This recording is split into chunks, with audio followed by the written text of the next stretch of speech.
anyways, I was gonna say don't get jump scared because I've cooked up an outfit for the stream that I think is fitting.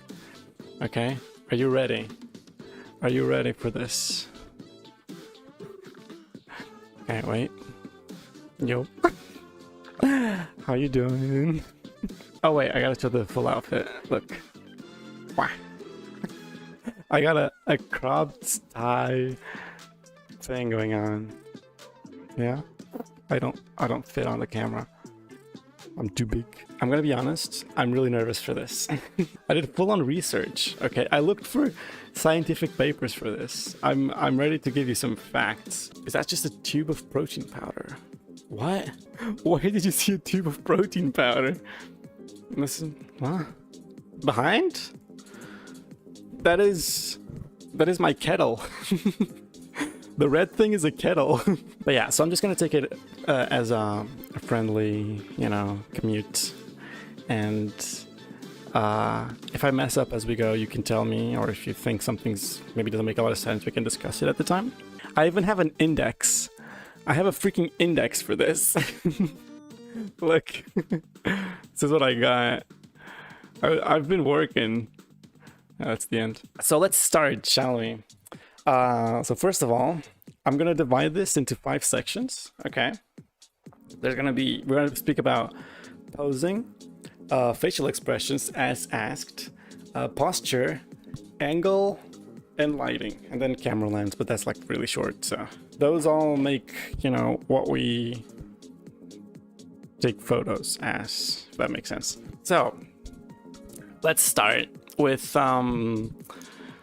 honorable mentions, which is this thing I put here, which these didn't really fit in any category, which is, first of all, these kind of tips apply to casual photos as well, which, you know, we're not just talking about when you want to look professional, because sometimes you want to look professional as casual photos, if you know what I mean. So you can also use these in that. Then be careful of imposter syndrome. You know, sometimes you can be doing things the way you want to do them and the way you should be doing them, and you just can't recognize it's good because it's you. And as we've discussed in the previous stream, you know, when you're not used to seeing yourself that way, it can take a bit of time for you to actually appreciate the work you've done. Okay, I think the best way to do this, to try to fix this, is just look at other people's, look at yours, and if you think you've nailed everything, you know, there's nothing else to change. Even if overall it feels kind of maybe there's something to it, but usually you should give yourself more credit. You know, it's very common to not, you know, give yourself enough credit. Don't obsess too much about these tips. They are meant for you to keep into account, but you don't need to follow everything, you know. It's just, it might be easier for you to understand why some stuff works, some stuff don't. Maybe it helps you on days that you don't have inspiration or something, you know. You can take a lot of references from Pinterest as well. It's what I do mostly. But yeah, just, you don't need to follow these like 100%, you know. Just keep them in mind is more what you should do, I believe. All right, let's start then. Let's talk about posing. Okay, so first thing you should try to do when we're talking about posing is, let me try to give you an example here. Chair, be gone. Try to not be stiff when you pose, okay? This is very basic, so when you try new poses or something, or you just have to do a pose on the fly, right? Some people just do like, and then, you know, very stiff. But sometimes the best photos you see, people are just relaxed, you know? Sometimes it's good to just try to feel like in a normal environment. So, for example, exist, you know? Just try to be relaxed and so on, and then you can freeze, if that makes sense. But yeah, take into account that you shouldn't be too frozen, or if you focus on a certain body part, sometimes you freeze the rest, or you don't even take it into account until you see the photo after. So be careful with that, don't be too stiff. One really good way to do this is, for example, to interact with the environment, right? Because if I'm standing up, I'm kind of awkward. I don't know what to do with my hands, or I don't know. I just don't know what to do, right? I don't know what kind of pose I should do. But then if I get to a chair, for example, I immediately can do something, I don't know. You can, you know, put yourself in the normal environment that you're already used to, and maybe take some inspiration from that, you see? It's always easier to use these instruments as ways to... I'm trying to see if I can come up with a pose. I don't know, you get my point, right? It's easier to interact with things and get a pose out of that. It's probably something that you're used to doing, you know? You're used to sitting down, but you're not really used to standing still like this, right? I got a little section on hands, let's see. When we're talking about hands, that's a big problem I feel people have, which is, I don't know what to do with my hands, right? What can I do? Well, first of all, you need to understand that hands can show emotion, okay? So, enhanced emotions, for example. One thing I kind of do a lot in my posts is, for example, keep my hands here, right? Or like if I'm trying to feel like, I don't want to say divine, but I think you get what I mean, like, just, you know, feeling pretty, kind of, and you keep your hands like, you know, close to your body, just very relaxed, can be helpful. But you can also use your hands to, like, especially for many people who are insecure about their face, for example, you can just use them to cover your face, right? Or do, like, I don't know. You can explore. You can give your hands a purpose. They can either enhance some kind of emotion. You know, you can flip people over, which I don't condone, but yeah. Or you can use them to hide either an imperfection, an insecurity, for example, or you can just have them relaxed. You know, sometimes you don't need to be doing stuff with them. As long as you feel like you're in a comfortable, natural position, it will probably be all right. Next, we got shifting your weight. Okay, shifting your weight is a good way to make you look less stiff. If I am, for example, like this, right? If I'm very stiff, and if I pull my weight on one leg, I immediately get like looser. You know, it's a comfortable position, and that's something you can explore. Also, shifting your weight can change your body features. As I've mentioned before, a lot of the photos you see online are very based on the posing you do, and sometimes something doesn't look anatomically possible because of the posing.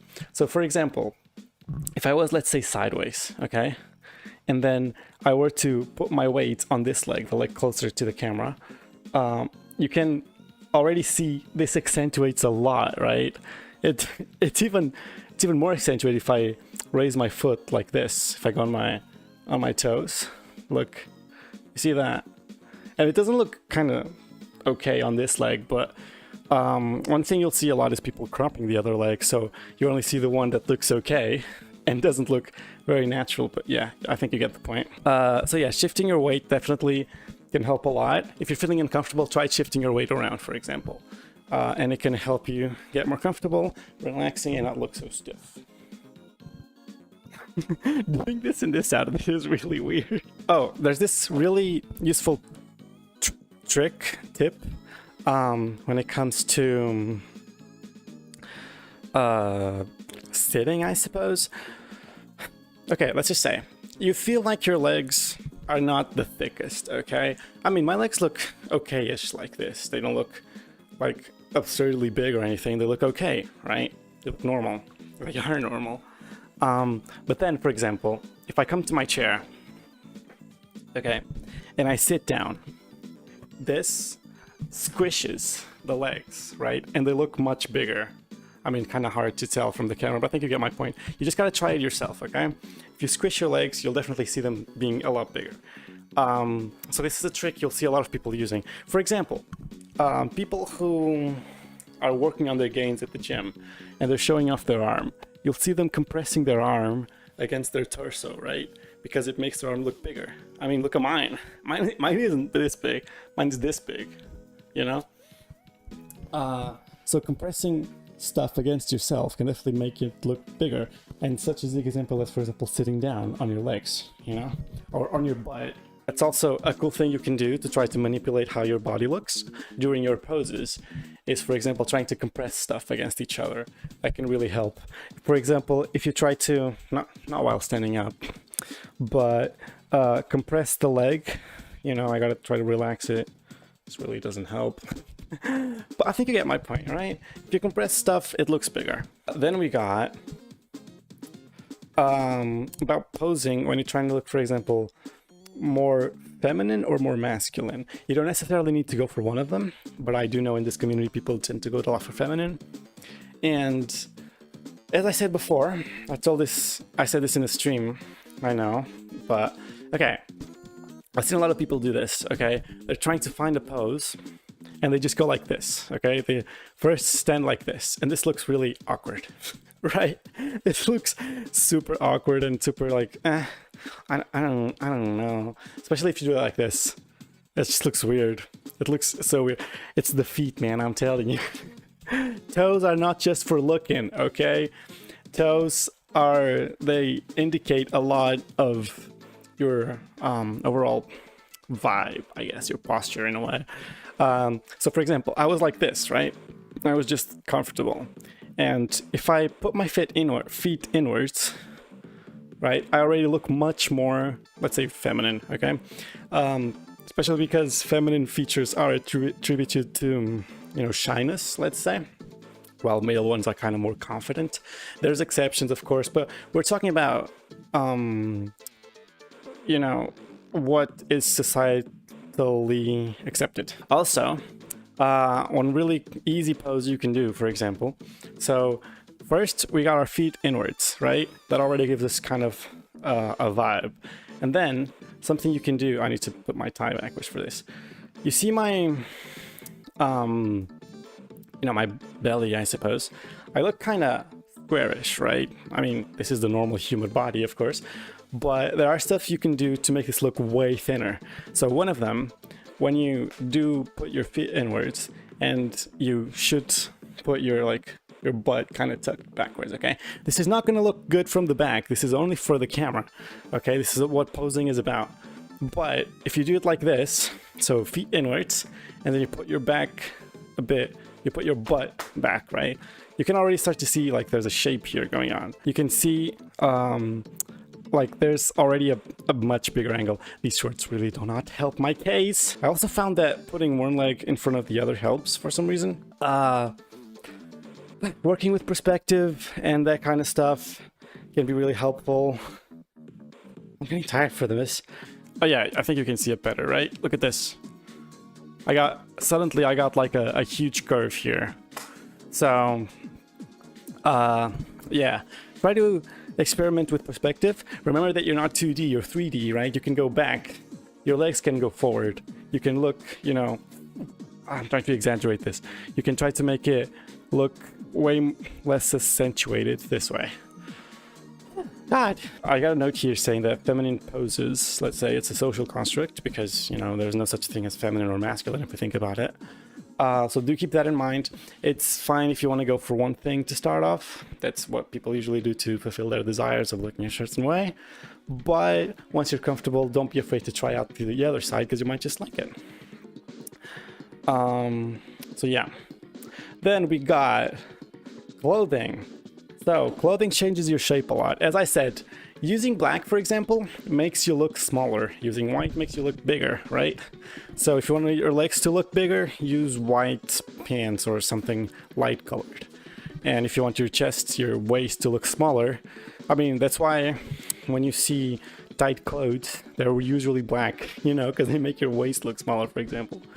So if I was wearing like a tight shirt with baggy bright pants, my waist would look super small in comparison. Like I picked a bad outfit for giving these examples, but I was trying to go for a formal something. And now I'm rolling my pants up, so I don't know. All right, next up. I hope you're keeping up. I don't know if this format is easy to keep up, but yeah. So yeah, let's talk facial expressions now. What to do with your face when you're taking photos. First thing, you can use them to speak, to convey emotion, you know. your eyes and eyebrows especially. I'm gonna sit down now. Yeah. So you can use your eyes for giving out expressions, your eyes or your eyebrows, okay? So if I was looking at you, for example, if I'm looking at you normally, right? I just give you a normal expression, I suppose. A thing you see models do a lot is, while looking at you, just relaxing the eyelids, right? So what we call the resting bitch face.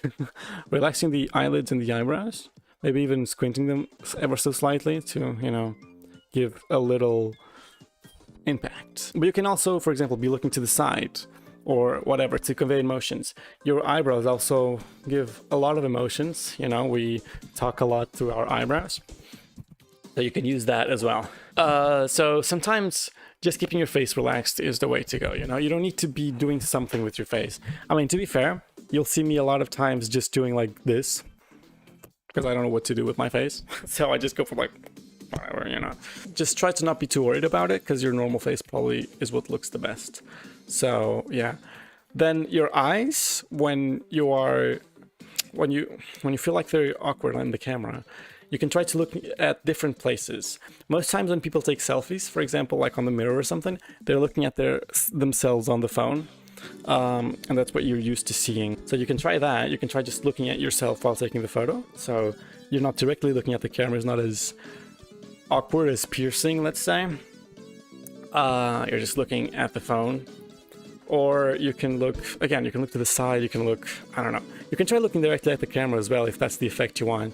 I mean, if I'm trying to take a more daring photo, let's say, maybe I'm piercing down the lens, you know? How do you smile on command?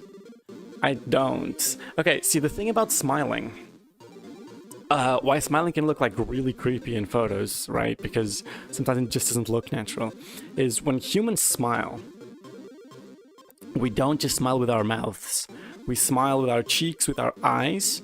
So if I was to, if I give you an example, like this little zone wrinkles, you know what I mean? You don't just, that's not a thing. Your eyes also kind of squint a little bit. Basically what I'm trying to say is that when you smile, if you just smile with your mouth, it will look awkward. You can't really smile with your eyes if you're not really happy, if you're trying to force it. That's why when I try to take pictures, I don't really try to force any smiles. If I do have to smile, if it's like a family picture or something, I try to think of something funny that actually makes me laugh or smile, you know? Like expel air out of my nose, like this. See, okay, I'm trying to keep my face still, but you see, like, when I smile, like genuinely smile, more stuff moves than just my mouth. Alright, so that's facial expressions closed up. Let's talk posture. I got a full list here of a step-by-step how to make a good posture. This was according to Stanford Environmental Health and Safety. So according to Stanford Environmental Health and Safety, and I did not try to do this already by myself, I merely researched it. This is what they say, okay? So first step, set the arc of the foot so your weight is evenly distributed, okay? So no being too wide or too closed. Align the second and third toe with the knees. They're basically pointing forwards, you know? Don't point your feet outwards, inwards, forwards. This is mostly, especially when walking, there's a lot of people who walk like this, right? They walk with their feet outwards. And not only does that give you a weird posture, and especially if you're trying to promote a feminine figure, it doesn't help. What you should try to do is point them forwards, okay? Don't walk inwards. That's the worst thing you can do, okay? Don't walk with them pointing inwards. That works for poses that are standing still, not for walking. When walking, just point your feet forwards, okay? They should try to be forwards because, you know, as we mentioned before, if where the feet is pointing is where your knee is pointing. Look, if I put it outwards, my knee goes outwards, inwards, the knee moves. The knee is directly connected to your foot, right? So if it's like this, you are distributing the weight to the side and you're ruining your knees. So just point them forwards. It looks better, it's better for your health, all of that. Natural spine, avoid hunching, extension, and reaching. So basically keeping it comfortable. Also not like this, so just going upwards, but not, you know, overextending, just upwards. Then we got the shoulders should be drawn down and center your head on your shoulders. So a thing that people do a lot and you should keep in mind is bring the head like this. I'm guilty of this, okay? But just try to rest it on your shoulders, basically. And then we got to keep the eyes forward, especially because, especially if you're walking, if you're looking down, you tend to, you know, everything goes down. So if you look forward, you tend to keep your posture straighter. So looking ahead, and this can be really hard for people who are shy, but yeah. If I had to talk from experience, the way I like to get my posture correct, right, is simply, as I told you before, I'm let's say comfortable, right? I'm hunched over, but I'm comfortable right now. And what I'm gonna do is not put my belly inwards, okay? Not this. Not this. What I'm gonna do is put my belly upwards, okay? So try to feel like, I guess, there's like a little wire pulling me from upwards, and just pull it up, you know? And there you go. Everything sets into place. This is how, at least I would like good posture, you know? So yeah, if I'm like hunched over or something and I want to get into a good posture, I just pull my belly upwards. Look, I can still get it in even after this, okay? I'm not putting it inwards, I'm putting it upwards. I'm pulling the chest up, basically.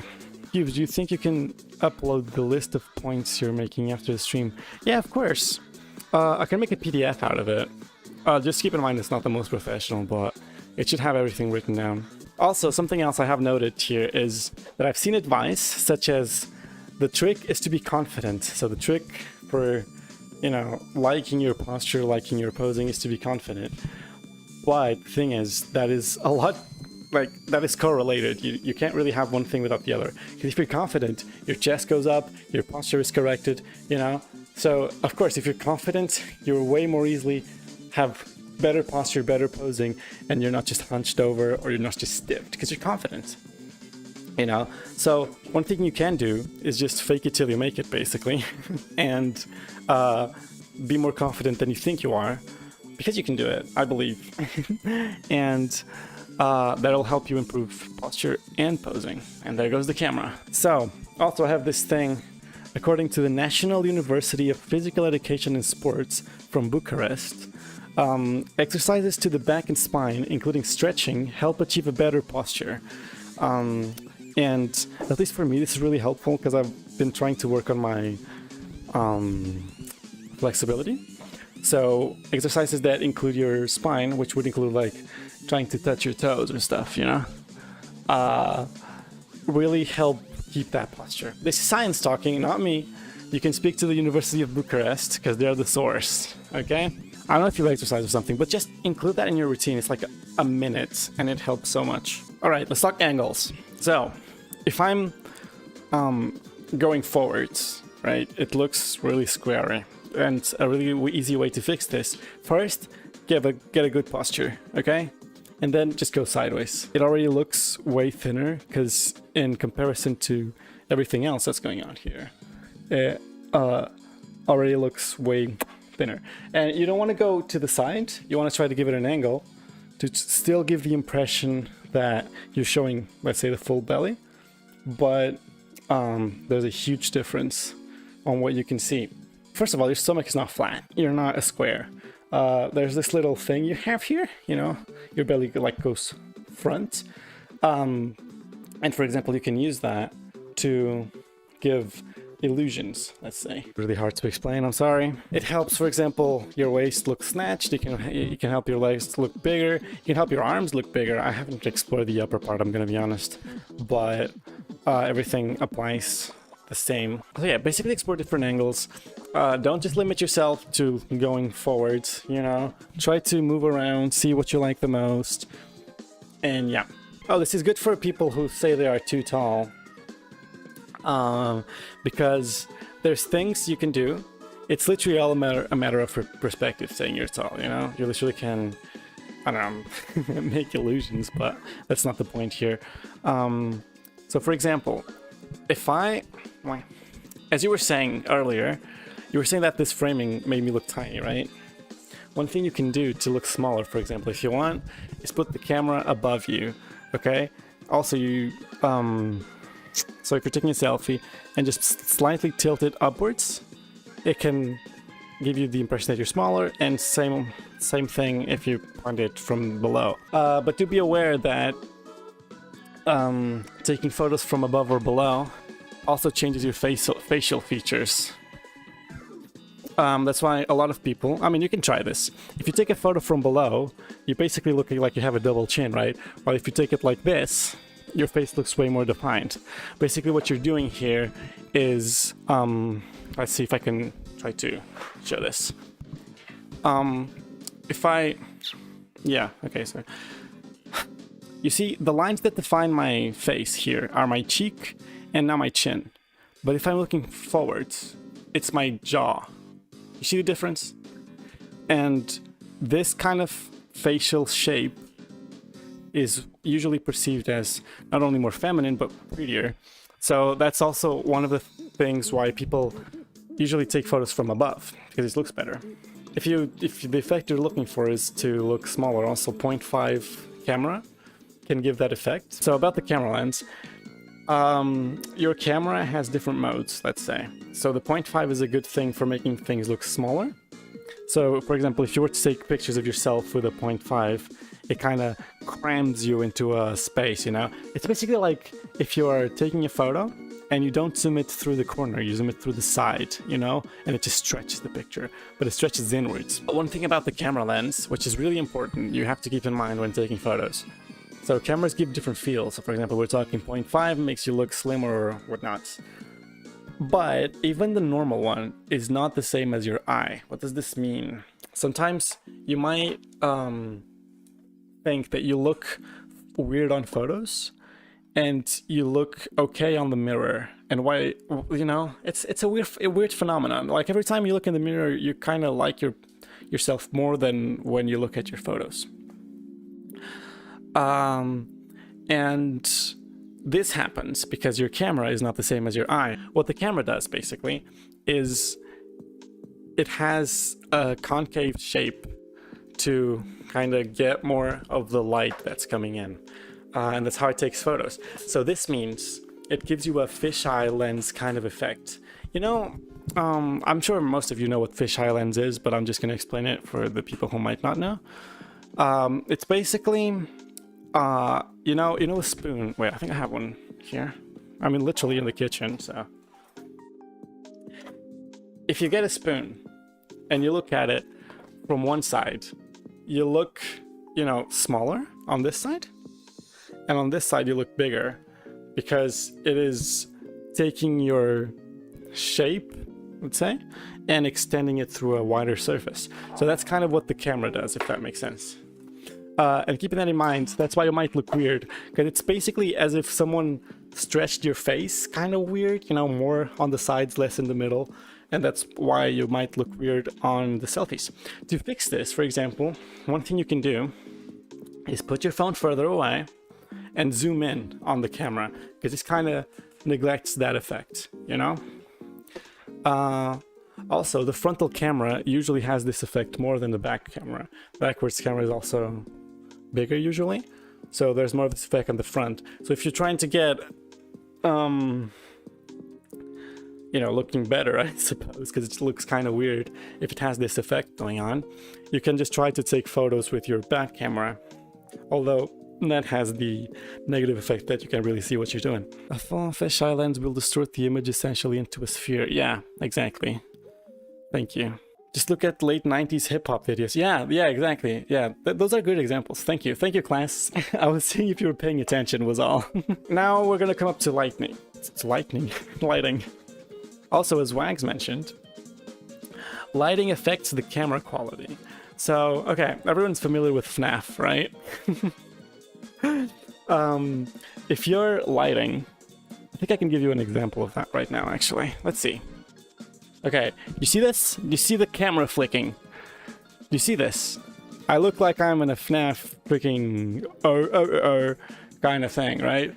This happens because, I mean, the camera works on light, as our eyes do. The camera being analog is not as perfect as our eyes, does have limitations, and the more light you give it, the less this effect happens. It's basically controlling the quality of your camera due to the light you give it. If you don't give it good stuff to work with, you can expect a good result, basically. The sun is light, by the way, don't forget that. I feel like people forget that a lot. When I do, for example, videos, you'll always try to get my light going, like my light from the sunlight, I mean, sorry.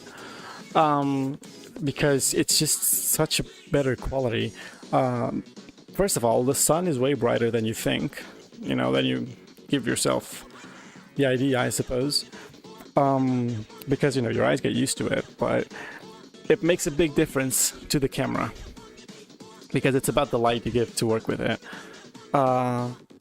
So definitely, you know, try to use the sunlight a lot. It's really good. And then this kind of also affects another point that I want to make, which is, depending on the light you use, you can get a lot of different feelings, of course. But what do I mean by this specifically? Depending on the source of your light, you can give different emotions. This means a smaller light source or a bigger light source, okay? So you can see how right now, I'm kind of, you know, there's not a lot of contrast. I'm not sure if you are aware of what contrast is, but, you know, my skin looks like, it's not glowy, you know, it's the opposite of glowy. And if I were to, for example, get rid of the big light and get closer to you, you can see it gives my skin a lot more shine in comparison, right? This is a smaller light source. Look, my hand looks almost shiny. I don't know if you can see this effect, but basically,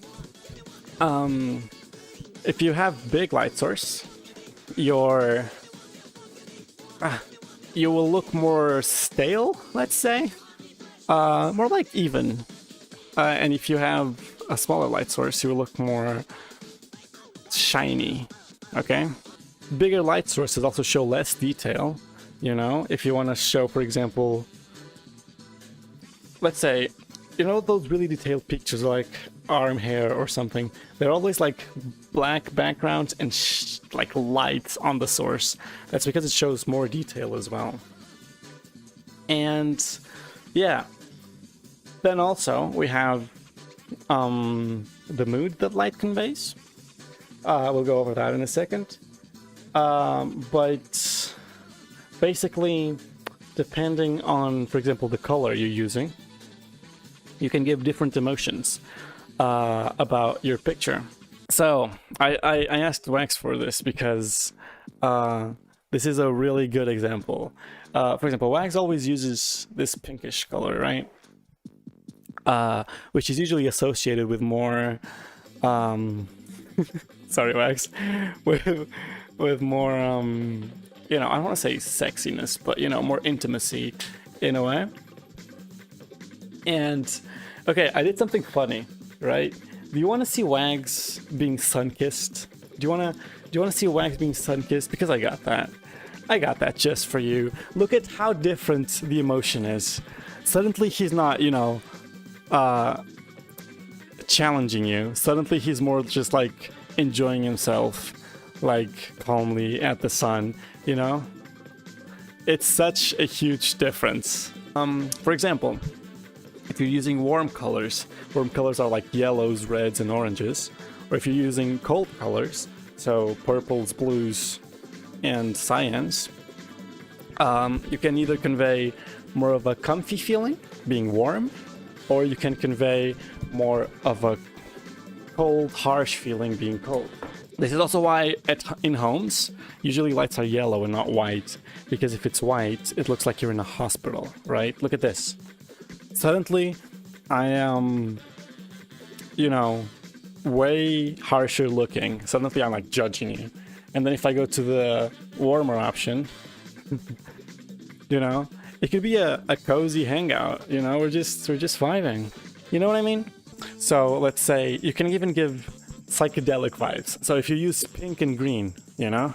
If you use purple and yellow, those kind of colors, I'm not going to go too in-depth in color theory and whatnot, but basically try different colors. All you gotta know is warm colors give you comfort, cold colors are harsher, you know? One is soft, one is harsh. And also, last thing about light is, remember when we talked about makeup? And makeup kind of works in shadow and light, you know? Light making things look bigger and shadow making things look smaller. Same thing as wearing bright clothes or black clothes. White clothes make your whatever look bigger, and black clothes make your whatever look smaller. The same way with light, you can try to hide certain features. You can also use this trick to make your waist look kind of smaller on this side. It's really hard to use a mirrored camera. But yeah, you can also use the lights to give that same effect. So the same way you use makeup to make things look smaller or bigger, you can use light to do that. Oh, also, photo editing is a thing. You don't need to change your lights. If you use a photo editing program that changes it for you. The post I did, I think I can bring it up, where I have pink lighting, it was just yellow originally, right? I just change the shadows and light and highlights. I'm not gonna go over this too in depth because I don't think we need to, but very basically, maybe I can do a photo editing one of these days. Let me see where I got it. Here. Okay. So this is the photo I posted, right? You can see it's definitely very pinkish. I mean, it's kind of trying to give that spicy vibe, you know? But if I go to the original, this is what it looks like. Look, this is the original photo. It's just my room. You know? Look, photo editing, literally. I don't need fancy lights. I don't need fancy LEDs. You can just photo edit. Also, this program is free. I'm using Adobe Lightroom, and yes, it's free. I know Adobe is kind of scummy. But yeah, I do recommend this one, especially because you don't have to pay anything. So this kind of concludes our class a little. Overall, I hope this was helpful. Oh, damn, I'm tired. I hope these tips were helpful and that you can maybe try some new things. Always explore. Don't be afraid to explore.